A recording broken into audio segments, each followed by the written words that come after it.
Glória a Deus, mais uma vez juntos para cultuarmos, louvarmos e bendizermos ao Senhor. Eu preciso que você abra a sua Bíblia no primeiro livro dos Reis, no capítulo de número 17. Eu quero só fazer uma reflexão com vocês sobre a caminhada do profeta Elias. Eu vou passar por alguns estágios aqui e usar como exemplo para nós nesse trabalho de oração.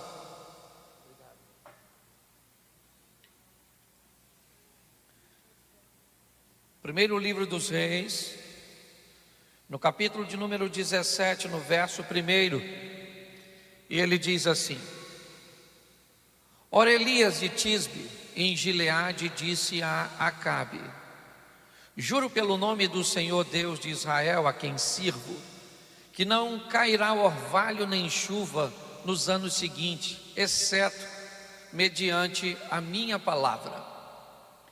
Depois disso, a palavra do Senhor veio a Elias: Sai daqui, vá para o leste e esconda-se perto do riacho de Querite, a leste do Jordão. Você beberá do riacho, e dei ordem aos corvos para te alimentarem lá. E ele fez o que o Senhor tinha dito, e foi para o riacho de Querite, a leste do Jordão, e ficou lá. Os corvos lhe traziam pão e carne de manhã e de tarde, e ele bebia a água do riacho. Algum tempo depois, o riacho secou-se por falta de chuva. Então a palavra do Senhor veio a Elias: Vá imediatamente para a cidade de Sarepta de Sidom e fique por lá. Ordenei uma viúva daquele lugar que lhe forneça comida. Ele foi, e quando chegou à porta da cidade, encontrou uma viúva que estava colhendo gravetos. Ele a chamou e perguntou: Pode me trazer um pouco d'água numa jarra para eu beber? Enquanto ela ia buscar a água, ele gritou: Por favor, traga também um pedaço de pão. Mas ela respondeu: Juro pelo nome do Senhor, o teu Deus, que eu não tenho nenhum pedaço de pão, só um punhado de farinha num jarro e um pouco de azeite numa botija. Estou colhendo uns 2 gravetos para levar para casa e preparar uma refeição para mim e para meu filho, para que comamos e depois morramos. Elias, porém, lhe disse: Não tenha medo, vá para casa e faça o que eu disse. Mas primeiro faça um pequeno bolo, como o que você tem, e traga para mim, e depois faça algo para você e para seu filho. Pois assim diz o Senhor Deus de Israel: a farinha da vasilha não se acabará, e o azeite na botija não se secará, até o dia que o Senhor fizer chover sobre a terra. Feche os seus olhos, mais uma vez.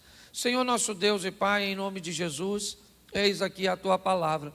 Continua falando conosco, é o que nós te pedimos, em nome de Jesus.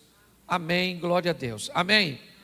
Bom, eu gostaria de fazer uma reflexão com vocês. Sou sempre muito aberto quando eu falo, buscando que você, através da palavra, busque entendimento. Eu tenho aprendido que a palavra de Deus, ela fala de uma forma muito particular com cada um de nós. Muitas vezes, o que a Poliana está entendendo ou vai receber da mensagem não é a mesma coisa que o Sidney, e não é a mesma coisa que o Robson, ainda que eles ouviram a mesma palavra. A minha grande preocupação, depois que eu me tornei pastor, foi lidar com o bem-estar das pessoas, com a satisfação, com a ascensão, com o crescimento, com aquilo que pessoas podem viver através da palavra de Deus. Daí eu comecei a descobrir que cada um de nós teríamos a nossa métrica, a nossa medida, e jamais deveríamos estabelecer uma medida de outra pessoa para estabelecer a nossa. Se usássemos uma medida inferior, achamos que temos coisas demais e que outras pessoas não têm basicamente quase nada, ou têm pouquíssima coisa, né? em relação àquilo que temos, corremos o risco de abrir mão do que Deus tem para nós, para vivermos uma medida muito inferior ao que Deus tem para nós, e que na verdade não é nem a nossa, é de outras pessoas. Mas nos deparamos com um evangelho que muitas vezes não sabe diferenciar as medidas, e aí eu começo a ter problemas com o carro que eu ando, com a casa que eu moro, com as roupas que eu visto, com os recursos que eu gasto, ainda que o que eu visto, o que eu como, o que eu gasto, onde eu moro, o carro que eu ando, estejam totalmente inseridos dentro da medida econômica que Deus estabeleceu para mim. Mas aí eu me sinto constrangido porque o outro não tem a mesma medida que eu, e eu pego a medida que Deus me deu e me rebaixo para viver a medida do outro. Que se o outro tiver entendimento da medida dele, ele vai ser feliz na medida dele, e nós vamos ser infelizes porque rebaixamos a nossa. Em contrapartida, corremos o risco de olhar por uma medida acima e começar a usar uma métrica que não é a nossa, querer andar num carro que não é o nosso, viver uma vida que não é nossa, botar nossos filhos para estudar num colégio que não temos condições de pagar. E aí começamos a ser infelizes, porque começamos a ter coisas que sequer gostamos, mas simplesmente temos. Por quê? Porque estabelecemos uma métrica para cima que não é a nossa. Quando eu olho para tudo isso, o que eu vejo? Um nível alto de insatisfação, e isso me preocupa. Jesus disse: eu vim para que tenham vida e a tenham em abundância. O que a Bíblia me ensina é achar a medida cuja qual Deus estabeleceu para mim. Parar de olhar para cima, para querer ir para lugares que muitas vezes não é o meu. Eu não estou dizendo que você não deve almejar a ascensão e o crescimento. Mas do mesmo jeito que a medida excessiva para cima é prejudicial, a para baixo também é. Só consegue enxergar isso quem é maduro. Então hoje, eu preciso que você entenda qual é a sua motivação quando você vai acessar os céus através da oração. Vamos pegar Jesus como exemplo, não é ele o nosso espelho, não somos cristãos porque somos chamados de pequenos cristos, aqueles que imitam a Jesus. Vamos olhar o modelo cujo qual Jesus estabelecia suas orações. Dificilmente você vai ver Jesus fazendo uma coisa, orando por ele. Basicamente, o único momento que você vê Jesus conversando com o Pai a respeito de uma necessidade sua, direta. Ele também tinha contas para pagar, ele também tinha famílias, ele também tinha ministério, ele também tinha uma série de necessidades. Mas quando nós olhamos para Jesus, basicamente o que vemos é um pouco antes da crucificação, ele falando: Pai, se possível for, aparta-te de mim. Primeira pessoa do singular, sou eu. O foco da minha oração agora sou eu. A maioria das outras vezes que você vê Jesus orando, sempre tinha a ver com outras pessoas. Era sempre algo abrangente, coletivo, era o povo, era o reino, era a nação, eram os discípulos, era o endemoniado, era o cego, era um morto, mas sempre sua oração era canalizada para resolver problemas de outras pessoas e não os seus propriamente. Isso em maioria. Nós vemos Jesus orando por ele, por suas necessidades. E por que é que Jesus estabelecia um padrão desse? Por que é que Jesus era alguém que orava mais pelos outros do que por si? Por que é que a história de Jó muda enquanto ele ora por outras pessoas? Por que é que Velho Testamento e Novo Testamento enviam a flecha para o mesmo alvo, oração? Por que é que a Bíblia diz orai sem cessar? Por que é que a Bíblia diz que a oração daqueles que são justificados pode ir muito em seus efeitos? Então, em momento algum, podemos negligenciar o poder da oração. Nós só precisamos entender que quando a oração é feita de forma correta e acompanhada de posturas e posicionamentos, nós vamos continuar orando. Eu não sei se você já prestou atenção, quando Daniel sai da oração para a cova dos leões, ele não infringiu nenhuma regra. Daniel era um cara obediente. Quando o rei da Pérsia disse que não podia orar e assina um decreto, se ele desobedecesse orando, ele mereceria o cárcere, ele mereceria a cova dos leões. Havia justiça. Ah, pastor, mas o senhor não está entendendo. O Novo Testamento diz que é melhor obedecer a Deus do que aos homens, que se o que você faz para Deus, ou que os homens determinam, façam com que você desobedeça a Deus, você obedece a Deus. E ele estava desobedecendo a Deus quando estava orando. Não, eu acho que você não leu o texto direito.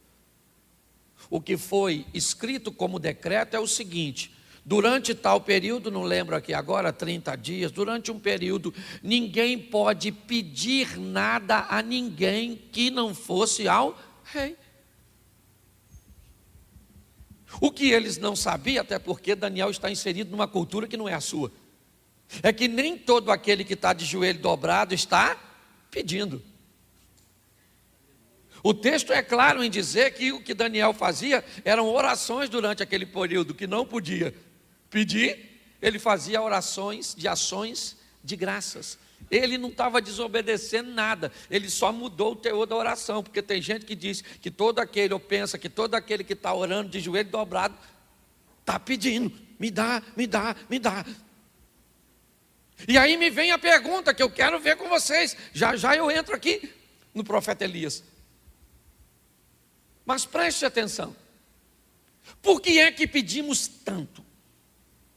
Por que é que temos tanta necessidade, na verdade? Se é que temos. Que a minha pergunta é o seguinte: quantos aqui não têm uma casa própria? Levante a mão. Pois é, você precisa de uma casa própria, sim ou não? Sim ou não? Quem aqui já tem uma casa própria e gostaria de ter uma casa melhor? Levanta a mão. Isso, você não precisa. Você quer. E não tem problema nenhum. É só você definir o que você quer e o que você precisa. Quantos aqui tem carro? Levanta a mão. Quantos gostariam de trocar para um carro mais novo? Isso, você não precisa, você quer. E isso é legal. É só você entender o que é necessidade e o que é. Se você me perguntar hoje, pastor, o que o senhor quer? Eu falo, senta e anota. Porque se eu for falar tudo que eu quero, eu tenho muita coisa. Pastor, o que o senhor precisa? Nada. Se você analisar direitinho, muitas vezes nós estamos em busca daquilo que não é nosso. Nós já somos felizes pra caramba. Nós só estamos meio insatisfeitos porque o outro está numa medida que não é a nossa. Meu irmão, louvado seja Deus pelo que nós temos. Porque Deus é bom, a misericórdia dele dura para sempre. Às vezes pessoas têm na casa dele coisas que você não tem na sua, mas muitas vezes você tem relacionamento na sua que eles não têm nas dele. É que nós fomos ensinados a olhar apenas para coisas materiais. Então por que é que pedimos tanto? Por necessidade, pode ter certeza que não tem. Ah, pastor, eu vim aqui hoje e não tem nada para comer em casa. Nem precisa orar mais por isso. Procura a gente aqui, um obreiro no final, e a gente vai mandar umas cestas básicas para você comer. Tem gente que manda para cá, para caramba. Aí, tá certo? Então, eu queria que você entendesse que você precisa olhar para as suas necessidades de uma forma diferente. Segunda coisa que eu queria que você visse é: por que é que você tem a necessidade que tem? Quem é o grande causador? O que é que vai fazer? E aí eu venho para Elias. Eu admiro ele. Você vai em Israel, você ouve histórias de que as famílias mais ortodoxas mantêm durante as refeições uma cadeira na mesa, aguardando que um dia Elias venha. Isso faz parte da cultura dos mais ortodoxos lá de tão respeitado que esse cara é.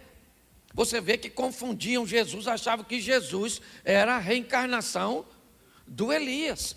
Para mim, ele é um dos top do Velho Testamento no que diz respeito à oração, falar com Deus, intimidade. Para mim, só pede para Moisés, que foi o campeão, e para mim, o Abraão também foi um cara extraordinário. Mas dificilmente você vai ver nessa turma, né, alguém tão voltado para a oração e viver tantas coisas quanto Elias. Eliseu vive momentos, é verdade, dobra os milagres, mas Elias foi o fundador, né? Ver o cara aumentar a escola de profeta, eu até respeito, mas ver o cara fundar a escola de profeta, o cara tem mais respeito, certo? Então vamos dar uma olhadinha, só que Elias arrumou umas problemadas com as coisas que ele fez.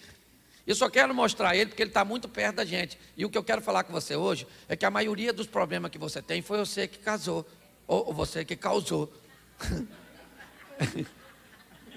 Nossa, não sei porque saiu casou. Mas você que é casado entende. Tá certo? Vamos lá. Verso 1. Então Elias, o tisbita, bota aí, capítulo 17, verso 1.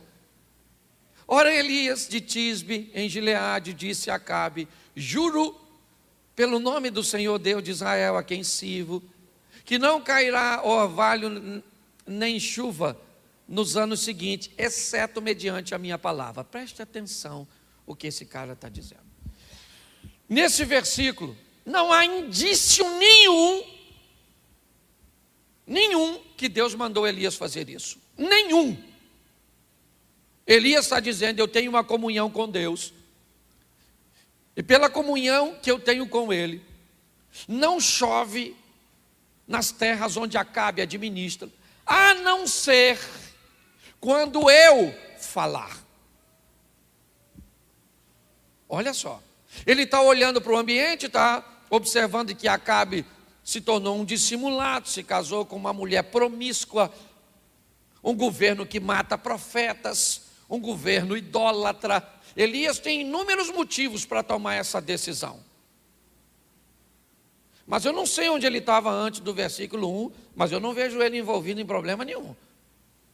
Quando ele resolve dizer contra o rei que não vai chover, e os céus se fecham e não chove, primeiro, significa que ele tem comunhão com Deus. Sim ou não?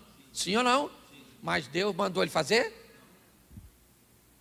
Porque quando eu olho o verso seguinte, eu acharia confuso o verso seguinte, se Deus tivesse dado a orientação.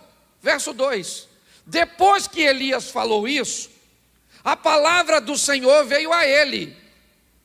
No verso 1 é a palavra dele dizendo. No verso 2, Deus vem conversar com ele. E o que Deus vem dizer para ele? Sai daqui e vai para o leste, esconda-te, perto do ribeiro de Querite, ao leste do Jordão. Em tese o Acabe está te procurando para te matar. Ele foi instruído por seus profetas que enquanto você estiver vivo não chove. Aí eu pergunto a você, quem mandou Elias falar isso?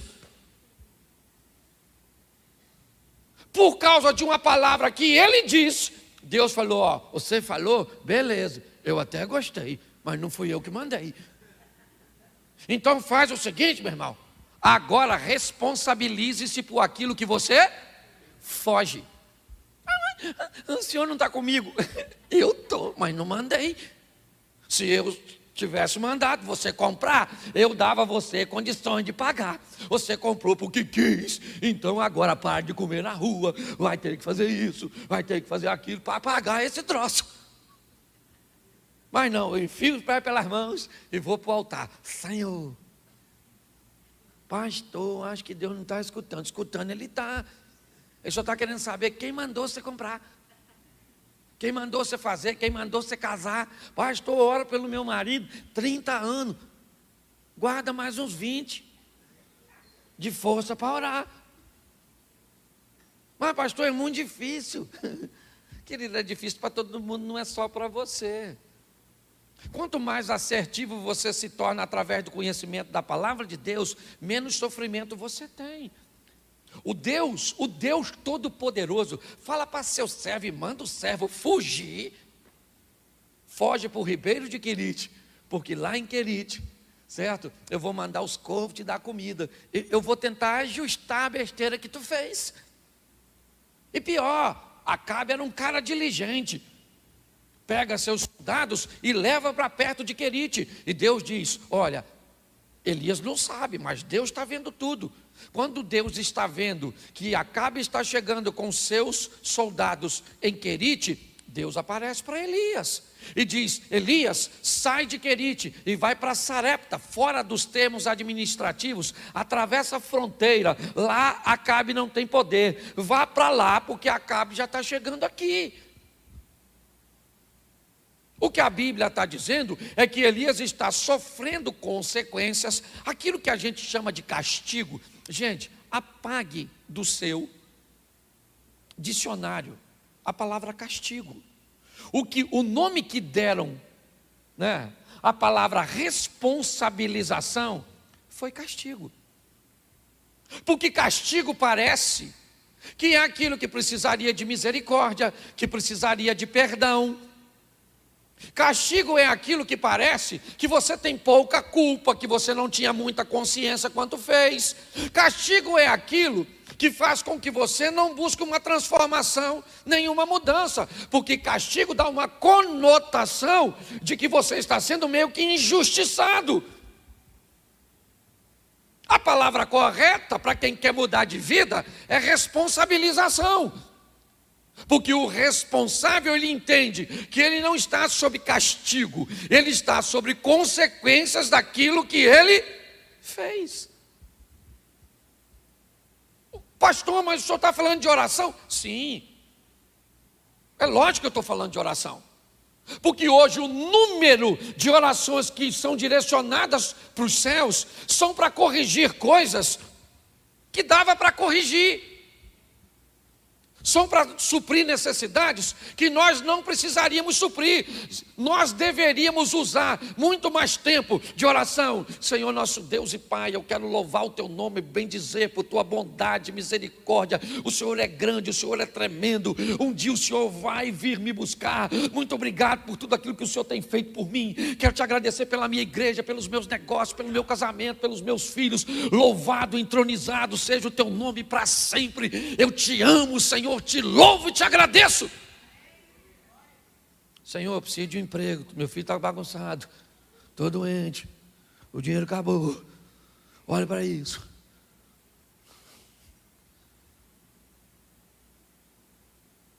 Mas sabe o que parece? Que se não tiver problema, não tem oração. Quando nós olhamos para essa estrutura, a primeira coisa que eu quero que você veja é que Elias está trazendo para si um problema que ele vai ter que gerenciar. Deixar sua cama em sua casa, em Tisbe, para dormir no meio das pedras, no Querite, para fazer uma viagem até Sarepta, ter um encontro com aquela mulher que tem só um pouquinho de farinha, um pouquinho de azeite. Sua comida está regrada. O que Elias está fazendo? Ele esqueceu que ele mora na terra que ele pediu para não chover. Ele esqueceu que se secasse para Acabe, secaria para ele também. Você tem que ter muito cuidado com a sua oração. Senhor, me dá força. Deus, é lógico, toma coisa pesada para carregar. Mas eu pedi força. Você vai para a academia e descobre que você está forte quanto? Quando o peso que você levanta aumenta. Senhor, me dá sabedoria. Toma problema. Mas eu pedi sabedoria. Mas como é que você vai saber que é sábio? Salomão pediu o quê? Sabedor? O que chegou lá? 2 mulheres para resolver um problema. Cuidado com que você ora. Porque você pode estar vivendo uma vida maneira, porque Deus está atendendo o que você pediu. Pedi nada disso, Senhor. Eu não sei se você tem noção? Há um tempo atrás eu pedi a Deus uma das coisas que eu precisava fazer, mas que mais me deixa triste. Estão gravando isso, João? Está transmitindo? Eu pedi a Deus para ser empresário. Eu pedi a Deus para ser empresário. Num país onde os recursos cujos quais você investe praticamente não retornam para você. Praticamente não retornam. Tem mês. Você sabe de que eu pago imposto? Você sabe o que eu vendo? Sabe o que eu fabrico? Você sabe onde é a minha fábrica? A minha fábrica é aqui e é nos livros que eu leio. Você sabe quanto o governo cobra para eu falar para os outros? Para dar minhas palestras e fazer meus shows? Porque eu abri uma empresa? 13% de tudo aquilo que eu ganho, eu tenho que pagar imposto que não me retorna para basicamente nada. Tem que estudar em colégio particular os filhos, tem que ter plano de saúde, porque pouquíssima coisa o governo te devolve. Não pago, certo? Para aposentadoria, porque esse não é meu foco. Mas deixa eu te explicar uma coisa. Quando nós olhamos para algumas situações da nossa vida, nós vamos descobrir que muitas coisas que queremos ter vão trazer para nós um gasto tão grande que eu vou falar para você, tem dia que me dá vontade de não fazer nada, porque eu descubro que quem não tem toda essa estrutura que se tem que manter é muito mais feliz do que eu, dorme muito mais feliz. Por isso que a Bíblia diz que nós temos que ter cuidado para não viver do pão de dores, que aquela grana que é tão ruim de ganhar que não tem nem prazer de ganhar. Hoje eu vejo pessoas orando e pedindo coisas que me deixam meio preocupados. Se elas alcançarem, você vê que Elias está atravessando tudo isso, para quê? Porque ele pediu, é reflexo do que ele fez. Pastor, isso é castigo? Não, é responsabilização, é só isso. Você é responsável. Verso 13. Põe para mim. Põe o verso 13. Isso. Peraí. Não, capítulo 18, verso 1, perdão. Capítulo 18, verso 1. Isso. Depois de um longo tempo, no 3º ano da seca, a palavra do Senhor disse a Elias: vá apresentar-se a Acabe, pois enviarei chuva sobre Israel. Eu gosto disso. Elias disse assim: só vai chover segundo a minha. Quem foi que deu a palavra dizendo que vai chover? O Senhor. Você note que ele está debaixo daquela situação e não orou. Deus olhou e disse: meu irmão, quem assume aqui sou eu sou o responsável. Deus diz a Elias: vai, apresenta-te a Acabe, porque eu vou fazer chover sobre a terra. Vai lá, vai encontrar com ele, vai ter um encontro. Deus está mostrando algo preciosíssimo aqui. Ele está no controle de todas as coisas. O que Deus tem tentado o tempo inteiro, gente, o tempo inteiro, é nos ensinar para corrigirmos a nossa rota e mudarmos. Não é parar de orar, não é isso.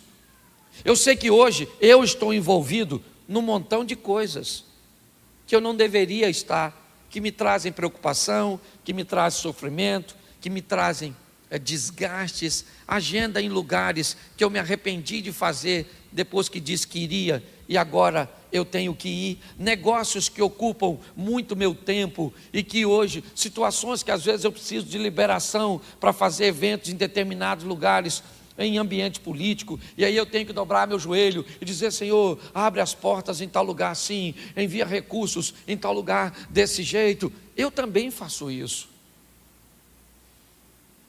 preciso ficar orando para corrigir coisas que eu sofri, ou melhor, que eu criei e que eu tenho que me tornar responsável. Quando nós olhamos para essa situação, e isso eu digo para quê? Pastor, mas não é isso, eu estou doente. Pastor, não é isso, Não, presta atenção. O que eu estou te dando é primeiro uma informação para que você, através de uma oração de súplica, através de uma oração onde você vai precisar acessar os céus para corrigir seus problemas, a minha preocupação é se hoje você não está criando problemas para ter que ficar fazendo esse tipo de oração o tempo inteiro. Você vai continuar orando, mas 70%, 80% de suas orações serão canalizadas para acionar os céus no que diz respeito ao agradecimento da glória, do poder, certo? Das bênçãos que Ele tem dado, e não para correção. Correção você precisa para agora, por isso que eu estou antecipando.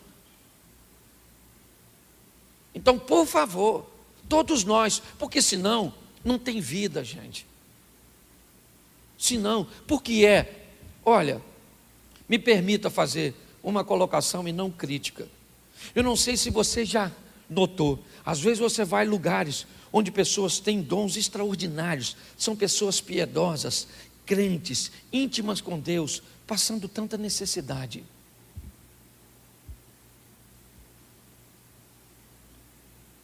Você já notou isso? Já deu para você notar que, primeiro, oração não traz dinheiro? Já deu para você notar que a oração por si só, ela não traz ou não faz o casamento ficar melhor? Porque casamento não fica melhor. O que fica melhor são pessoas. E quando pessoas ficam melhores, os relacionamentos melhoram. É assim que funciona. A melhora toda está em nós, e não nas coisas e nos lugares. A bênção está em nós. Por que é que Abraão, o patriarca, pode dizer para seu sobrinho Ló: escolhe para onde você quer ir, cara? Aí ele disse: se eu posso escolher, eu quero ir para as Campinas do Jordão. Ele falou: então vá, mas o senhor vai para aquele lado seco. Eu vou para o lado de lá seco, mas a bênção não está lá, a bênção está aqui. E quando eu chegar lá, aquele ambiente tem que me fazer prosperar. Deus está em nós. Então é importante que nós venhamos entender isso. Hoje você tem um montão de problema para resolver? Tem. Então o que você faz para resolvê-lo? Torne-se responsável. Acione os céus para resolver seus problemas atuais, mas não seja agente de problemas futuros, porque não faz sentido. Você imagine 24 anciãos dizendo o quê? Dizendo o quê? Dizendo o quê? Então lá no céu a turma está falando, sim ou não? Mas está falando: santo, santo, santo, santo é o Senhor dos exércitos, santo, santo, santo, santo, glorificando, santo, santo, santo. Que tal a gente fazer oração só assim? Santo, santo, santo, santo, Deus é bom, misericordioso, extraordinário, muito obrigado, eu te louvo, eu te agradeço. Ué, mas você não perde? Eu falei: não peço não. Não estou precisando de nada. Eu estou querendo um montão de coisa, mas precisando mesmo, não estou precisando de nada. Pastor, é um tipo de oração só? Não, gente, a oração da petição, ela tem que acontecer. Ela tem. A minha preocupação é só a quantidade do tempo que a gente gasta pedindo, e o que a gente gasta glorificando e agradecendo. É só isso. Mas eu sei que quando eu falo isso, a mente... Ué, pastor, e quem é que vai pedir por mim? Se eu não vou pedir, quem é que pede? Você não precisa pedir. Sua vida é assertiva, sua postura, os céus estão a seu favor. É isso que eu quero que você entenda, sabe? É dessa forma que a gente precisa se posicionar. Por quê? Porque aí as pessoas vão olhar e vão dizer: caramba, mas que casamento é esse? Mas que ambiente é esse? Esqueça as coisas, gente. Esqueça o luxo, a suntuosidade. Esqueça essa história. Ontem eu estava almoçando na minha casa. Sabe o que tinha na minha mesa? Batata frita, banana frita, feijão, um pedacinho de carne, arroz e uma salada de tomate com alho, que eu amo. Eu peguei o arroz, botei e joguei a salada. Misturei. Cada garfada me fazia lembrar de quando eu morava com meu pai no canto do Giló, lá no cantinho, numa casa que não tinha banheiro, não tinha luz, lá onde tinha o chuchu. Lembra da minha história com o chuchu? Vem de lá, beira do rio. Não tinha uma pensa. Eu dava tudo que eu tenho para naquele dia que eu estava comendo aquilo, voltar lá para a beira do rio, olhar meu pai sentado numa casa que não tinha nada, a gente tomava banho do lado de fora naquele latão de 200, e eu era tão feliz naquele ambiente, porque não são coisas, gente, é a nossa vida. O que você está fazendo com a sua vida? Hoje eu posso dizer para você, mais de 90% dos problemas que eu tento ajudar a resolver são dos outros, e não tem a ver com grana, gente, tem a ver com postura, posicionamento, dizer sim para a pessoa certa, não para a pessoa errada, sabe, de tomar postura, de cuidar da mulher da melhor maneira que se pode, de cuidar dos filhos da melhor maneira que se pode, sabe? Isso faz com que a minha oração seja muito mais tempo agradecendo. Eu sou pastor, eu tenho um rebanho, então eu dobro o meu joelho, Senhor, em nome de Jesus, abençoa as pessoas que estão caminhando, estão à procura de uma porta de emprego, estão à procura de uma cura, estão à procura de uma resposta do Senhor. Eu peço muito, mas peço para os outros. E quanto mais eu peço para os outros, ontem eu estava ministrando num café, é até às 11, pode ser? É. Então, ontem eu estava ministrando num café de pastores, lá no Recreio, e eu contei para eles, talvez vocês nem saibam, há uns anos atrás eu fui procurado pelo pastor Rafael de Oliveira, que estava caminhando para fazer um ministério em Campo Grande, não dividiu igreja, não é nada disso, e ele me procurou, me pedindo ajuda financeira, e eu disse para ele, cara, eu vou fazer o seguinte, o que você me pediu, eu vou dar para você, a metade desse dinheiro uma oferta da igreja, a outra metade desse dinheiro uma oferta do meu ministério. Eu não sei se alguém aqui já foi na igreja dele, lá, ok? Então já viu que é uma igreja pequenininha, mas toda ajustadinha, agora estão com terreno próprio, vão mudar. Você sabe quem fez aquilo, Mônica? Foi você. Você fez aquilo com seu marido, com a sua família, ofertando. Nossa igreja, depois que fez aquilo, cresceu e se estruturou. Meu ministério cresceu mais ainda, porque presta atenção, gente, canalize um pouco mais as suas orações para o outro. Como eu faço isso? Tornando-se assertivo nas suas próprias decisões, naquilo que tem. Você diminui tanto sua margem de erro, que você consegue auxiliar outras pessoas. Às vezes a espiritualidade que você busca, e que muitas vezes nós recebemos a informação que elas estavam 100% focadas ou atreladas aos dons, é muito mais abrangente do que isso. Às vezes parece que quando nós falamos dessa forma, nós desvalorizamos os dons, mas não, muito pelo contrário. Nós estamos supervalorizando os dons, dizendo que pessoas que têm uma postura, uma maneira de vida. É assim que funciona. Elias foi um cara extraordinário. Ele pedia para cair fogo do céu, caía. Orou para que não chovesse, Deus já havia dito que a chuva viria, ela veio. Mas o ambiente que ele se meteu no verso 1 está reverberando até agora. Note, Jezabel, esposa de Acabe, quer matá-lo.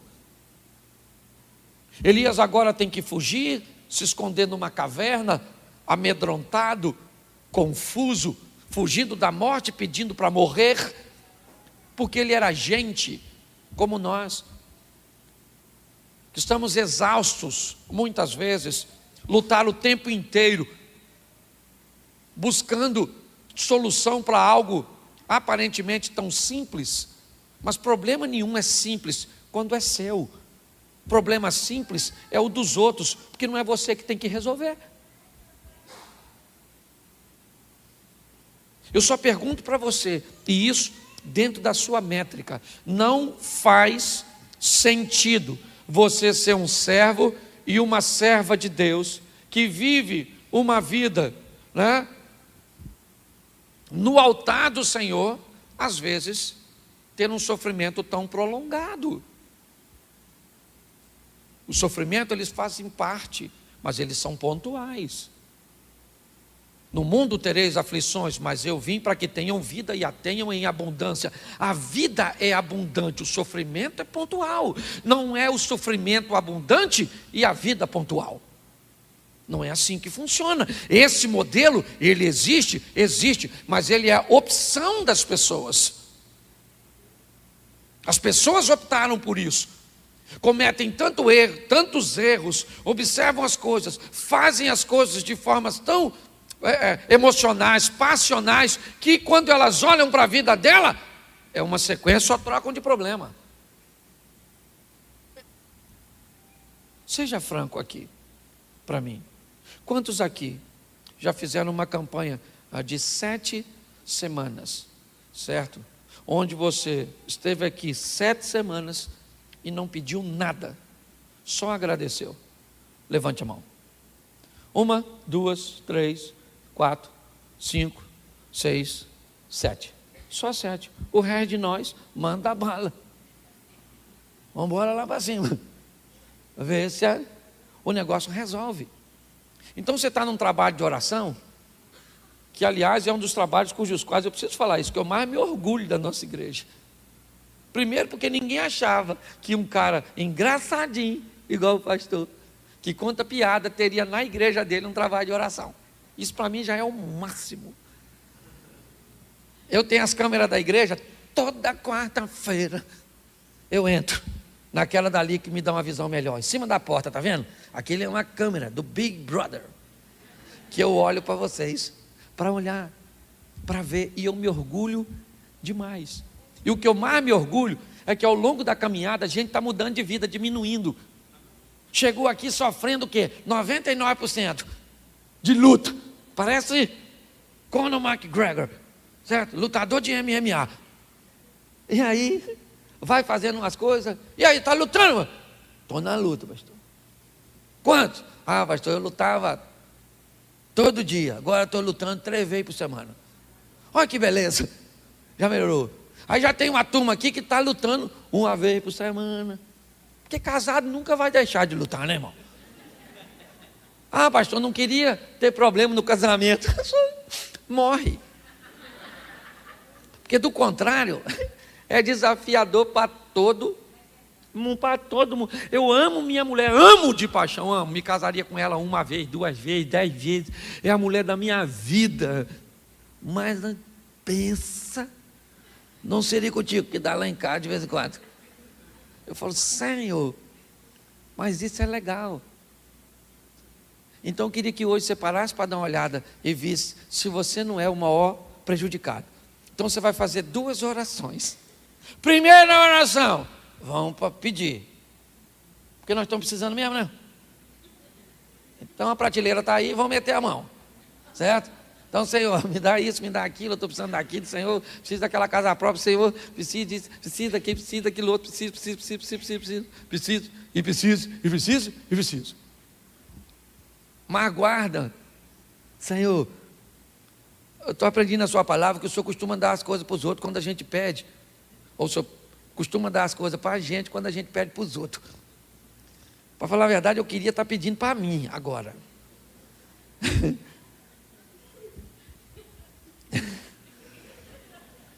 Deixa eu ver se eu consigo. Tá? Eu já pedi para mim, né? Para mim não vale mais. Então tá bom. Então vamos agora aqui. Vou pedir um pouquinho para os outros, hein? Então, guarda um pouquinho. Certo? E agora, Senhor, agora eu pedi já para todo mundo. Tem mais um. Agora tem que agradecer, né? Eu queria pedir de novo por mim no começo. Dá não, né? Agora eu vou agradecer. Eu não queria agradecer porque eu estou com medo de eu ficar vaidoso. Porque tem gente que não agradece, com medo de, não fala para os outros que os outros é bom, com medo dos outros se desviar porque você diz que ele é bom. Que loucura é essa? Alguém pregou pra caramba, chega lá e diz: hoje você pregou pra caramba, hoje você cantou pra caramba, hoje você foi bênção pra caramba. Porque se ele vacilar, o que você fala? Hoje foi ruim. Nossa, vacilou. Então elogie, motive as pessoas a continuarem fazendo o que é certo. Então, pega, dá uma olhada no que você está sofrendo e compartimenta na sua oração. Outra coisa, para me encerrar. Acabou a oração, 5 minutos, quantos minutos? 5 sem levantar. Por quê, pastor? Porque nesse período, você não está falando com Deus? Imagine que você falasse assim comigo, entrasse lá no meu gabinete e falou assim: pastor, olha só, eu estou precisando de R$1.000, eu precisava que o senhor desse um pulo lá em casa, tá certo? Precisava ter uma oportunidade na igreja para contar um testemunho, tá bom? E eu precisava de um espaço na igreja para fazer o aniversário. Beleza. E vai embora. E aí eu não disse se tem os 1.000. Eu não disse nada. Porque tem gente que fala, levanta, e eu imagino Deus falando: volta aqui. Eu não tenho 1.000 não. Senhor, por que o senhor não me deu os 1.000? Porque não deu tempo de falar que eu não tinha. As pessoas fazem tudo errado. E depois reclama. Então, Senhor, pede o que você quiser, agradece, louva, e depois cala a boca. Fique assim: Senhor, estou só agora aguardando a resposta. Então, só 5 minutos que eu posso esperar. Se o senhor vai mandar alguma coisa agora, manda. Senão, às vezes acontece de ir pelo caminho, igual o leproso, certo? Resposta no caminho. Às vezes não é agora, como o senhor diz para sua mãe Maria, e vai embora. E aí você vai começar a viver uns troços muito doidos. Muito, gente, é muito legal. Então eu quero que você seja espiritual. É lógico que eu quero uma igreja espiritual. É lógico, uma igreja que cospe fogo, uma igreja extraordinária, onde os membros são reconhecidos por pessoas diferenciadas no reino. Pastor, foi aqui um membro da sua igreja, que fogo puro. Eu falei: isso aí, discípulo do Elias. É isso aí, certo? E vamos embora, vamos para cima. Eu tenho o maior prazer nisso. Agora, eu acho legal dizer: pastor, rapaz, gostei de fazer negócio com fulano. Pessoa séria, mesmo lá da sua igreja, olha, cumpriu o que falou, entregou o que prometeu. É extraordinária. Pastor, viajei com um membro lá da sua igreja. Pastor, que pessoa extraordinária, que pessoa do bem, que pessoa. Isso é extraordinário, isso para mim é espiritualidade. E aí eu digo: lá do projeto de começar, amigo desde a infância. E quando fala alguma coisa ruim, eu digo: quem? Fulano. Eu acho que frequenta lá. Então vamos sair daqui, gente, para continuar orando, porque não dá para parar de orar, amém? Não dá para parar, é só canalizar. A maior parte da nossa oração vai ser de quê? De agradecer. A gente vai usar uma parte dela para pedir. E a outra parte? Pedir para os outros. E o finalzinho? Para ouvir. Deus falando: não dou isso, não dou aquilo, não dou nada. Hoje não estou para nada, hoje não estou bom. Eu vou fazer nada.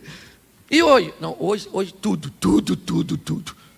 sua sogra vai para o céu, os filhos vão tirar nota 10. Hoje pode pedir o que você quer, que hoje a janela está aberta. Porque o que Deus quer é que você se divirta e para de sofrer. Mas antes de parar de sofrer, vai ter que corrigir esse troço ruim que você plantou. Posso ouvir um amém?